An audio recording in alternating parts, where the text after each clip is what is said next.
गरीब मायका। मोहिनी के 3 बेटे थे। पति खूब अच्छा कमाता और बड़े घर के ऐश सब था मोहिनी के जीवन में। लेकिन एक चीज जो नहीं थी वो थी सुकून। मेरी बहन और मेरा भाई दोनों गरीब, लेकिन मैं मेरे पास तो नोट की बरसात है। तभी मोहिनी की बहन वीना उसके दरवाजे आ जाती है। अरे मोहिनी, कैसी है? मेरे घर में ना सिलेंडर खत्म हो गया है। तेरे पास तो इतने पैसे हैं, भरवा देना मेरा सिलेंडर। पैसे जैसे ही आ जाएंगे मैं दे दूंगी। तभी मोहिनी का पति राकेश आ जाता है। क्या है वीना, ये अपने घर की परेशानी हम लोगों के घर ना गाया करो। तुम्हारी बहन को तुम लोगों पर तरस आ जाता है और वो पैसे देने लग जाती है। मुझे ये बिल्कुल पसंद नहीं है। ओ जीजा जी, नहीं, मैं तो वो बस अच्छा, मैं चलती हूँ। वीना वहां से चली जाती है। उसके जाने के बाद अच्छा किया जो आपने सुना दिया। अरे न जाने क्या सोचकर मेरे घर आ जाती है कि जैसे यहाँ तो भंडारा भरा है। अरे कितना तो दे दिया। अच्छा जी, जरा 1000 तो देना। वो बिन्नी दीदी है ना, उनके घर जा रही हूँ। उनका पोता हुआ है तो मुंह दिखाई दे दूंगी। हाँ, उन लोगों के आगे तो शो ऑफ किया करो। वो खुद को बड़ा अमीर शो करते हैं ना, दिखा दे कि तू भी किसी से कम नहीं है। हाँ जी, इसी के लिए तो जा रही हूँ। मोहिनी तैयार होकर अपनी बुआ की बेटी के घर जाती है, जहाँ उसके पोते का कार्यक्रम चल रहा होता है। वहाँ वीना भी आई होती है। अरे वीना, क्या जरूरत थी यहाँ आने की? तेरे घर पर गैस नहीं है तो वो भरा लेती। क्या करूं मोहिनी, बुआ को बुरा लग जाता नहीं जाती तो। वैसे मेरे पास एक जोड़ा बच्चे का कपड़ा रखा था, वही अपनी चांदी के पायल के साथ देने जा रही हूँ। घर पर गैस थी नहीं, सोचा परिवार यहीं खाना खा लेगा, बाकी सुबह का सुबह देखा जाएगा। मोहिनी को बहन पर दया आ जाती है। वो पर्स से 1000 रुपए निकाल कर दे देती है। ले वीना, लेकिन पैसे वापस कर देना, तेरे जीजाजी हिसाब लेते हैं। मोहिनी भी क्या करती, गरीबी में बहन का सहारा ही उसके जीवन जीने का आधार था। फिर एक रोज, सुनिए, भाई के घर बेटी हुई है, मुझे माँ के पास जाना होगा। अरे उस घर में ना कूलर है ना एसी, कैसे रहोगी तुम? हाँ, वही सोच रही हूँ कि अकेली जाऊं, बच्चों को साथ ना ले जाऊं। चली जाओ, लेकिन ये जो तुम अपने गरीब परिवार से मिलने चली जाती हो ना, मुझे बिल्कुल अच्छा नहीं लगता। पता नहीं मैं भी कैसे मैनेज करती हूँ, लेकिन क्या करूं। मोहिनी भाई भाभी के घर आती है। मोहिनी, कैसे आना हुआ? तू यहाँ हम लोगों के घर रह लेगी या फिर किसी होटल में रहेगी? क्या हो गया है माँ? मोहिनी को क्यों ऐसे बोल रहे हैं आप? अरे तू नहीं जानती अपनी ननद को, पैसे वाली है ना, तो ऐड कुछ ज्यादा ही है। मोहिनी को माँ की बात का बुरा नहीं लगता है, क्योंकि उसे पता ही नहीं चलता कि माँ उसे जली कटी सुना रही है। वो भाभी की बच्ची के साथ लेन देन करती है और वहां से चली जाती है।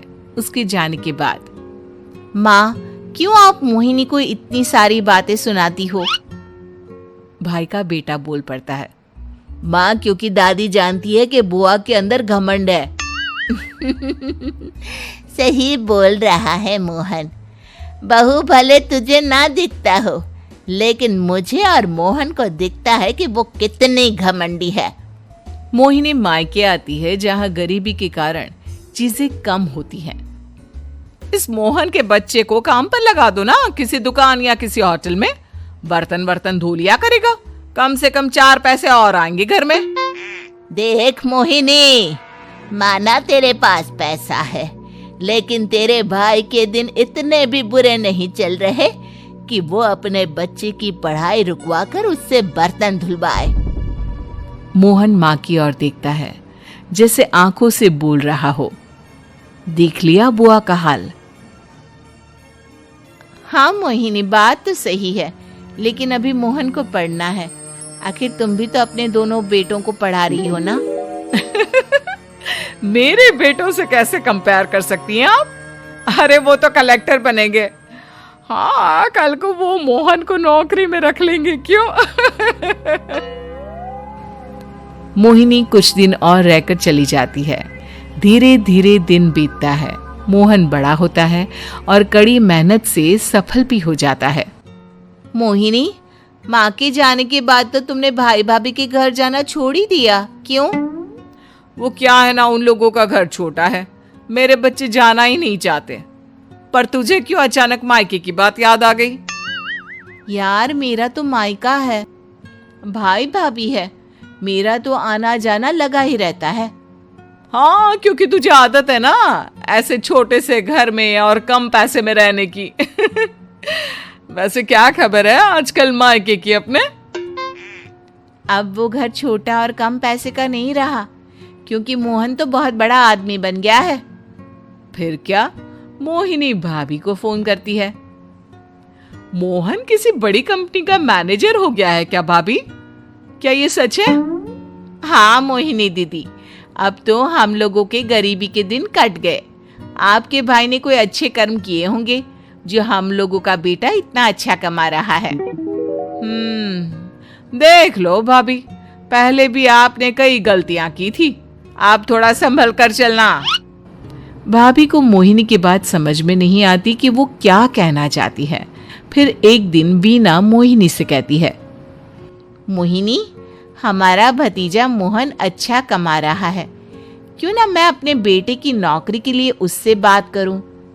अरे बुआ का बेटा है, ये सोचकर मदद तो करेगा ना।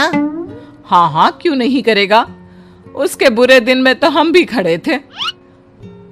मोहन को वीना फोन करती है और अपने बेटे की मदद करने की बात करती है। हाँ हाँ बुआ, क्यों नहीं, आप सिद्धार्थ को भेज दें, मैं अपनी ही कंपनी में उसकी नौकरी करवा देता हूँ। दिन बीतते हैं। अब वीना के हालात भी अच्छे हो जाते हैं। क्या बात है वीना, तूने भी कार ले ली, वो भी इतनी अच्छी? हाँ मोहिनी, अपने भतीजे के कारण तो हम लोगों के दिन अच्छे हो गए। उसने सिद्धार्थ की नौकरी लगवा दी है, वो भी शानदार। ठीक है, लेकिन पैसे ख्याल से खर्च करना। वो क्या है ना, पैसे आने आसान है लेकिन संभालने मुश्किल। मोहिनी घर पर अपने पति से बात करती है। देखो ना, सबके पास पैसे हैं, एक वक्त था जब मैं ही अमीर हुआ करती थी। लगता है कि ज्यादा दिन नहीं रह पाओगी, मेरी नौकरी को कुछ साल ही बचे हैं और तुम्हारे दोनों लड़के निकम्मे हैं। उन लोगों को बोलो ना कि नौकरी करे। तभी वहां मोहिनी के बेटे भी आ जाते हैं। अरे हमें क्या मोहन समझा है जो दिन रात गधे की तरह काम करते रहे। खैर, दिन फिरते हैं और मोहिनी के पति की नौकरी भी खत्म हो जाती है। मोहिनी क्या करे, थोड़े से पैसे में गुजारा नहीं हो रहा है। तो क्या करे, मेरी समझ में कुछ नहीं आ रहा। मोहन को बोलो ना कि वो इन दोनों के लिए नौकरी देखे, जैसे सिद्धार्थ के लिए नौकरी देखी है। मोहिनी क्या कहती, उसे अपने वो दिन याद आ जाते हैं जब उसने भाभी से मोहन को नौकर बनने की सलाह दी थी। क्या हो गया, क्या सोच रही हो मोहिनी? यही कि वक्त कभी भी किसी का भी पलट सकता है, ऊपर वाले से डर कर रहना चाहिए।